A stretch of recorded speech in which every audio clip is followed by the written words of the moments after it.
Ya, dan masih kembali bersama kami dan kita akan lanjutkan kembali sesi panel diskusi kita dan masih ada bersama kami di sini Bapak Samuel, Pak Aulia dan juga Pak Awi tentunya dan kita akan lanjutkan kembali diskusi kita dan tadi sudah berbicara terkait dengan optimisme dari para pelaku usaha di sektor properti menghadapi pandemi COVID-19 dan juga di masa pemulihan ekonomi nasional dan berikutnya kita akan tanya nih terkait dengan perubahan tren begitu. Karena ini menarik ya, tampaknya juga sangat luar biasa bagaimana cara dari para pelaku usaha ini melihat peluang-peluang yang ada di masa pandemi begitu dan ini tentunya juga adalah tidak mengabaikan tren yang terjadi saat ini. Nah, kemudian kalau kita lihat dari perubahan dari sebelum pandemi dan juga sesudah pandemi COVID-19 atau di masa pemulihan saat ini, seperti apa sih sebetulnya perubahan tren yang masing-masing perusahaan ini lihat?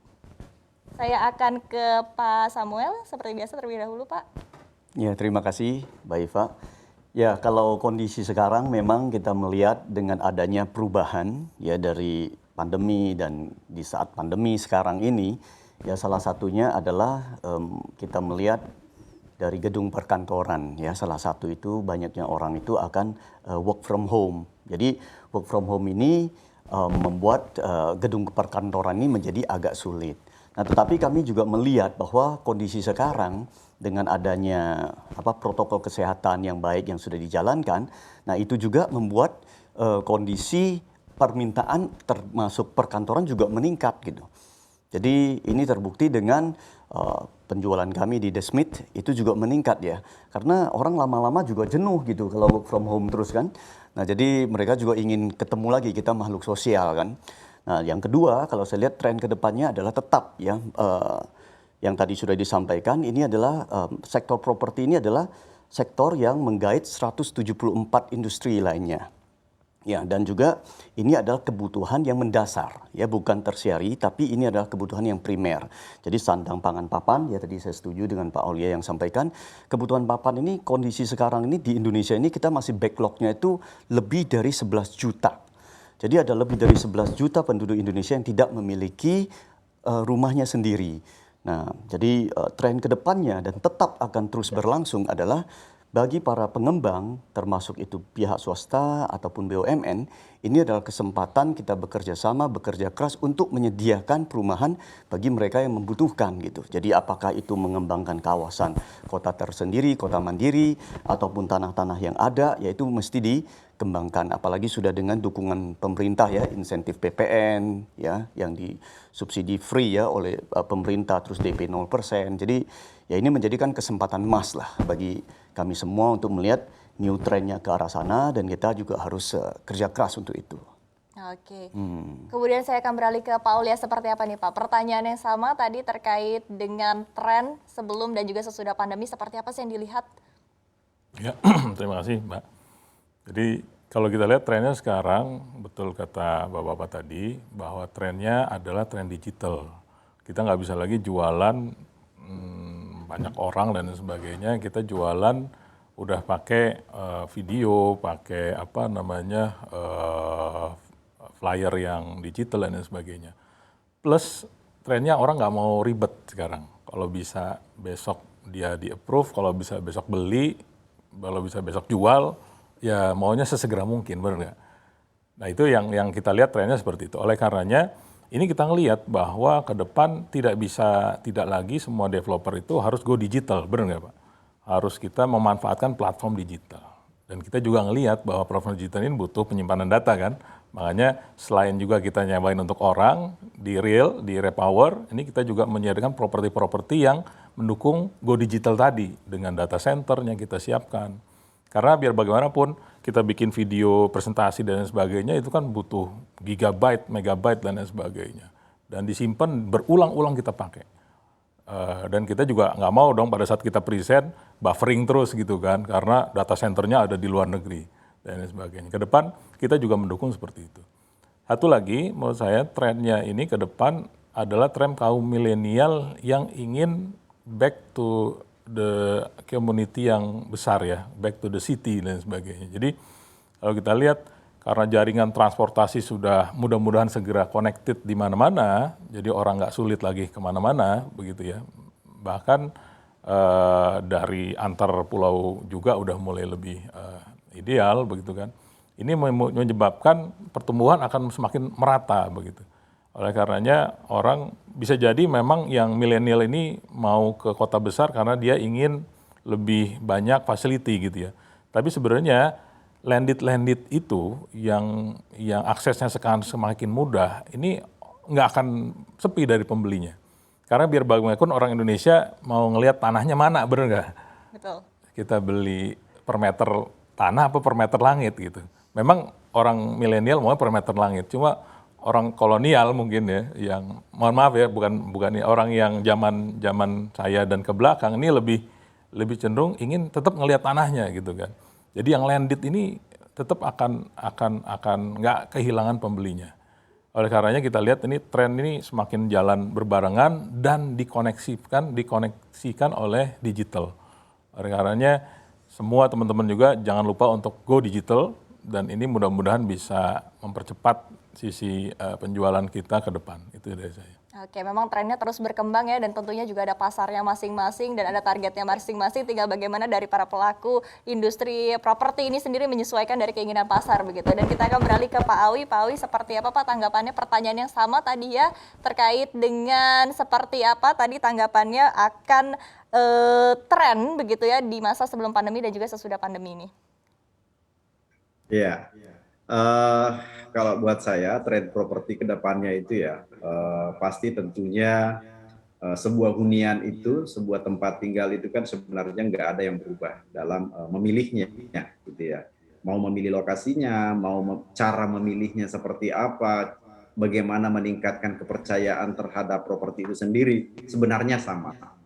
Yang berbeda adalah terjadi pergeseran cara melihatnya. Nah, ini sangat dipengaruhi dengan satu istilahnya kecepatan. Makin cepat, makin bagus. Karena kecepatan ini menciptakan satu trust.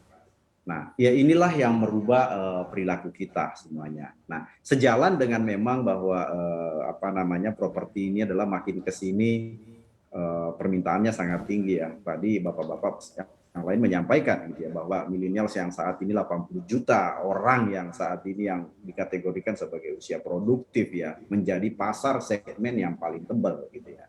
Apalagi mereka gitu ya, di mana gaya hidupnya beda dengan kita. Nah memang satu hal tadi juga saya sampaikan bahwa salah satu pergeseran perilaku itu yang dulunya orang ingin tinggal kalau perlu di tengah-tengah kota gitu ya, istilah strategis dulu harus tinggal di tengah-tengah kota, rasanya makin ke sini makin ke depan itu bukan lagi ya seperti itu, tapi dia akan lebih cenderung bagaimana memenuhi gitu ya, asal selama dia memenuhi secara waktu, jadi bukan jarak lagi gitu loh. Meskipun katakanlah dari kantor mereka dari DKI, katakanlah dari tengah Jakarta butuh 50 kilo secara jarak, tapi ternyata itu bisa ditempuh hanya dengan katakanlah 30 sampai 35 menit. Buat kaum milenial 30 menit itu sesuatu yang terlalu jauh ya. Nah, sehingga hemat saya trennya adalah memang pilihan bahwa properti untuk beli di peri-peri perkotaan itu masih unggul selama tidak terlalu jauh dengan pusat-pusat kegiatan perkotaan. Ya. Selama aksesibilitasnya terjangkau, mudah, selama fasilitasnya menunjang untuk kehidupan mereka. Nah, saya rasa ini yang akan menjadi pilihan-pilihan properti ke depannya. Memang kalau kita melihat data ya pada saat ini landed memang sedikit mengalami kenaikan yang signifikan ya kalau kita lihat data ya dibandingkan dengan yang high rise ya. Ya karena memang itu tadi terjadi satu proses adaptif gitu ya, di mana keunggulannya landed house yang berada di Kota Mandiri ya karena dia sudah gampang dengan terlihat gitu ya, bahwa memenuhi apa yang menjadi prioritas hari ini. Seperti saya katakan tadi, kalau dulu orang pokoknya lihat brosur yang penting indah, yang penting bagus gitu. Kalau sekarang lebih dari itu, karena concern kita kembali lagi ya, kesehatan adalah nomor satu. Nah ini juga akan menjadi catatan penting buat tren ke depan ya, bahwa rumah harus wajib mutlak bagaimana memperhatikan lebih lagi mengenai kesehatan. Jadi selain keindahannya, kesehatannya, keselamatan, juga kenyamanan yang akan terjadi di sana, dan terlebih penting adalah komitmennya. Jadi kedepannya harus memenuhi itu untuk bisa untuk bisa memenuhi atau mengakomodasi pasar yang tebal saat ini. Baik, Pak. Oke.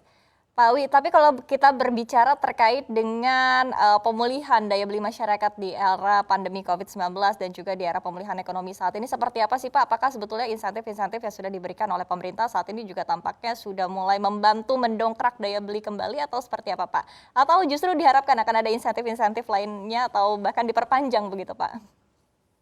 Iya, saya sangat setuju sebenarnya ya langkah pemerintah kemarin adanya insentif mengenai PPN yang ditanggung oleh pemerintah mulai dari 100% hingga 50% itu sangat bagus yang diberlakukan sampai dengan bulan Maret kemarin. Itu sangat luar biasa mendongkrak pasar properti. Tapi saya melihatnya memang pada saat itu tidak semuanya siap gitu ya. Tidak semuanya pelaku properti siap langsung menangkap peluang ini. Namun kalau saya ngelihat faktanya, kami dari Paramount Land sendiri ya, selama masa pandemi, dari catatan saya itu dari bulan Maret hingga bulan Agustus, itu kami menjual 2.700 unit di masa pandemi gitu ya. Karena apa ya? Salah satunya adalah memanfaatkan insentif tadi, yang PPN dan TPT. Nah ini insentif ini kadang-kadang karena adanya program ini, stimulus pemerintah, yang tadinya orang yang menyimpan uangnya di bank, menyimpan investasinya di tempat lain gitu ya. Di masa pandemi kan banyak ketidakpastian tuh ya. Tapi ternyata jangan salah dengan adanya program ini mata jadi terbuka gitu ya. Yang tadinya nggak berani dengan adanya program ini keberanian muncul. Meskipun sebenarnya nggak dipilih gitu ya. Tapi dengan ini seolah-olah menciptakan pasar baru yang tadinya tutup mata terhadap properti, dengan adanya ini akhirnya membuka diri, membaca, mencoba data, mempelajari digital, dan akhirnya tercipta satu animo pasar bahwa wah properti lagi bagus gitu ya. Dan inilah ya menciptakan pasar baru. Nah khusus di Paramount Land sendiri ya tidak sedikit memberikan kontribusi program stimulus pemerintah ini. Karena saya ingat betul sampai bahkan so-unit pun itu ikut terjual, yang harusnya belum boleh dijual akhirnya ikut terjual. Dan yang kedua adalah stimulus yang berikutnya adalah menurut saya juga yang luar biasa lah adalahnya DP 0% ya untuk KPR serta bunga bank yang terkoreksi ya. Ini juga sangat mendukung ya, sangat bagus banget karena kami sendiri melakukan penjualan itu untuk KPR kita tahu dia mencapai 70% untuk 2 tahun terakhir. Bahkan kalau di Paramount Land sendiri di atas 53% semuanya menggunakan cara bayar KPR. Jadi sejalan stimulasi pemerintah dengan juga kebijakan BI tadi, ini sangat bagus. Jadi harusnya diperpanjang kalau kita ingin optimisme ini berlanjut. Oke, harapannya diperpanjang ya Pak ya, tapi DP 0% memang sudah diperpanjang, tinggal menunggu PPN ya Pak ya, seperti apa nanti kelanjutan ke depannya. Nah, kita beralih ke Pak Aulia, seperti apa Pak tanggapannya tadi masih terkait dengan daya beli masyarakat dan juga insentif dari pemerintah, apakah efektif begitu Pak? Kami mengapresiasi insentif keluarkan pemerintah, kemudian para stakeholder lainnya, perbankan dan lain sebagainya.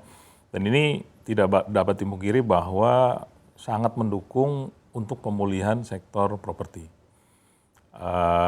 Namun tidak bisa berpuas diri karena memang pemulihan ini nggak bisa cuma 3 bulan, 6 bulan kami melihatnya. Pemulihan ini harus sustainable ke depan. Jadi jangan sampai baru mau bangun begitu kan, tiba-tiba udah harus menanggung beban yang agak berat lagi begitu. Kami sangat setuju dengan teman-teman di REI dan di panel ini, Bapak, bahwa insentif ini sangat dibutuhkan untuk industri properti ke depan dan sudah tepat dan mudah-mudahan bisa terus diperpanjang sehingga industri ini bisa kembali ke track yang semestinya begitu, sehingga bisa menjadi lokomotif perekonomian ke depan. Mudah-mudahan bisa ditambah pula begitu kan, tidak hanya PPN, PPH plus BPHTB-nya juga mungkin gitu Pak ya, dari para pemerintah daerah begitu. Betul. Kan. Karena apa? Sebenarnya ini akan ada multiplier effect gitu ya.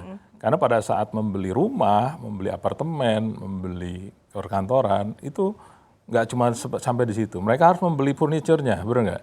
Betul. Mereka harus membeli perlengkapan elektroniknya. Mereka harus membeli juga berbagai hal yang mendukung untuk kehidupan mereka. Jadi kita lihat ini sangat strategis ke depan, apalagi kita melihat bahwa banyak sekali demand yang saat ini ingin ya, kalau kita lihat, kalau kita survei kemana-mana, semua ditanya mau punya rumah lagi atau mau punya rumah baru enggak, pasti semua jawabannya punya. Cuma masalahnya adalah bagaimana caranya, benar nggak? Tidak semua perbankan bisa memberikan KPR atau KPA tersebut. Begitu. Nah mungkin bisa dengan dipermudah prosesnya, bisa dengan DP 0% udah sangat bagus. Namun kan masih banyak hal yang bisa untuk mendukung approval rate-nya bisa lebih tinggi. Saya rasa seperti itu. Betul, terima kasih sekali Pak Aulia, dan berikutnya saya akan ke Pak Samuel. Ini seperti apa terkait dengan daya beli masyarakat, dan mungkin ini ada special question ya untuk Pak Samuel, ini tambahannya sebagai bendahara umum nih dari Real Estate Indonesia ataupun juga REI. Seperti apa sih Pak? Tadi kan sempat disebutkan terkait dengan backlog perumahan. Nah, pandangan Anda terkait dengan backlog ini seperti apa sih Pak, dan juga potensinya untuk pasar properti? Ya, sebenarnya tadi sudah disampaikan oleh teman-teman bahwa sebenarnya kita di saat pandemi ini kita tidak melihat bahwa ini adalah kondisi yang sangat jelek untuk semua sektor. Sebenarnya kalau kita lihat kondisi sekarang di bidang pertambangan itu luar biasa sekali. 1,5 tahun yang lalu batubara, mungkin para pemain batubara juga susah sekali. Tapi sekarang mereka panennya luar biasa. Waktu itu harga belum mencapai $50, sekarang lebih dari $280. Jadi banyak juga sektor-sektor yang lain yang booming. Dan itu sebenarnya, apalagi nanti ada nikel, timah, dan lain sebagainya. Nah itu yang akan menjadi pendongkrak juga untuk sektor-sektor yang lain. Maka saya percaya bahwa daya beli masyarakat itu juga akan membaik gitu loh. Dan juga kondisi sekarang juga kita bersyukur ya, pandemi yang sudah mulai meredah. Kita harapkan benar-benar bisa meredah, ya bisa membuat daya beli masyarakat lebih baik, dan juga sektor propertinya juga bisa bangkit. Nah yang kaitan dengan backlog tadi ya memang ya dari teman-teman di REI juga semuanya kami juga berusaha keras untuk bisa menyediakan ya rumah, baik itu adalah rumah subsidi, rumah sederhana maupun hunian yang layak ya untuk masyarakat Indonesia. Nah memang kondisinya adalah target dari Pak Presiden adalah 1 juta rumah ya, dan juga itu sudah tercapai oleh beberapa teman-teman yang lainnya karena adanya DP 0% juga, kemudian juga adanya insentif PPN ya yang tadi sudah kita bahas. Nah, hanya saja memang perlu juga dukungan dari pihak perbankan gitu ya. Jadi pihak perbankan perlu mendukung karena kita lihat BI rate saat ini hanya 3,5% ya, pemerintah sudah jaga dengan rate yang cukup rendah. Tetapi di saat yang sama bagi bank yang komersial ataupun yang BUMN kita lihat kondisi sekarang ya masih agak tinggi ya. Jadi kami sih sangat mengharapkan bahwa dari pihak perbankan juga bisa mendukung ya agar spread ini antara BI rate dengan baik itu adalah bunga KPA, KPR ataupun construction loan-nya itu spreadnya jangan terlalu tinggi karena itu akan menjadi beban bagi para developer. Nah jadi ditambah lagi tadi yang sudah disampaikan oleh teman-teman, kalau kami lihat subsidi free PPN sebenarnya saat ini yang sudah di-approve oleh pemerintah adalah sampai Desember 2021. Nah kalau boleh saya mewakili teman-teman yang ada di REI, ya kami juga mengharapkan bisa sampai ke akhir tahun 2022. Ya jadi karena yang tadi juga disampaikan oleh Pak Aulia, kami percaya sekali ya properti ini menggandeng 174 sektor yang lain. Artinya multiplier effect ini ya ini sangat penting bagi sektor-sektor properti, sektor-sektor industri yang lainnya. Nah, oleh sebab itu kami juga sangat bersyukur pemerintah sudah melihat ini semua dan juga sudah melakukan langkah yang konkret. Nah, sekarang kita juga mohon ya dengan segala hormat pihak perbankan juga bisa ikut mendukung ya agar properti ini bisa bangkit dan juga sektor-sektor yang lainnya juga bisa dapat imbas positifnya. Oke, itu dia tadi ya harapannya, semoga didengar langsung begitu ya Pak ya tentunya. Dan demikian tadi saya ucapkan terima kasih yang luar biasa kepada para panelis kita, tadi diskusinya sangat seru dan tentunya juga kita apresiasi sekali begitu ya terkait dengan optimismenya, tadi juga kerja kerasnya menghadapi tantangan-tantangan yang ada, dan tentunya juga kita apresiasi sekali inovasi-inovasi dan strategi dalam melihat peluang di masa pandemi COVID-19 ini. Dan jangan kemana-mana karena usai jeda kami akan kembali untuk memberikan penghargaan Road to CNBC Indonesia The Best Property Companies. Jangan kemana-mana, tetaplah bersama kami.